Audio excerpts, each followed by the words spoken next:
Over the past year, at least a dozen people have asked me, why is that cool wall at the front of Coram Deo's sanctuary not symmetrical? So I want to answer that question in this week's weekly update.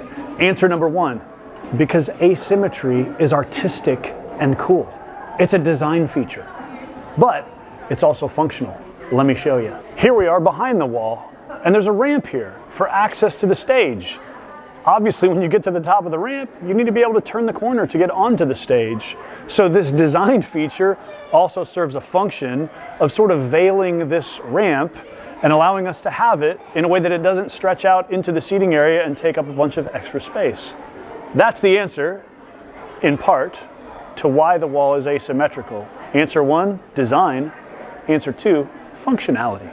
Here I am in a Coram Deo Kids classroom to remind you that Coram Deo Kids is open, at least for the littlest ages. And so if you're waiting to come on a Sunday to know that Coram Deo Kids is available, it is available for the smallest ages. Now we'd like to reopen Coram Deo Kids for all kids, at least up through kindergarten, by Easter Sunday. And to do that, we need your help. As you might imagine, COVID utterly decimated all of our volunteer schedules and protocols and programming. We've got to rebuild everything from scratch, and that means we need 100 people to volunteer to serve one Sunday a month in Coram Deo Kids. I'm assuming you're going to do that. You know why? Because we need you to. This isn't like, oh, I hope somebody volunteers. This is me telling you, we need you.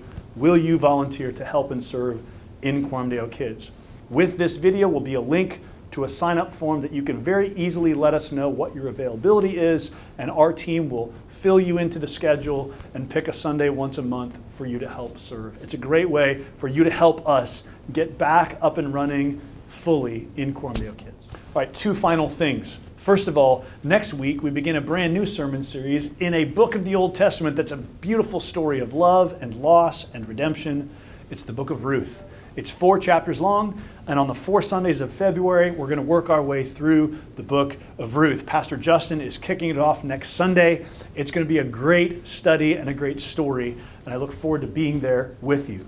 Second, if you're coming to the 11 a.m. service, I got to have a little conversation with you because some of you guys were doing this. The 11 a.m. service is the one where we seat people, and it's first come, first serve. Some of you guys are like, I need to save a whole row for all my friends that are coming. I love you, but you can't do that. You know why? Because your friends need to get there early so that they can take a row, and if not, it's unfair to the people who are there. So we're not going to let you hold seats, all right? If you're coming to 11, there's more people coming back, and we're going to try to fill that room up as quickly as we can. And that means it is kind of a priority that if you want a seat in the room, you show up a little bit early.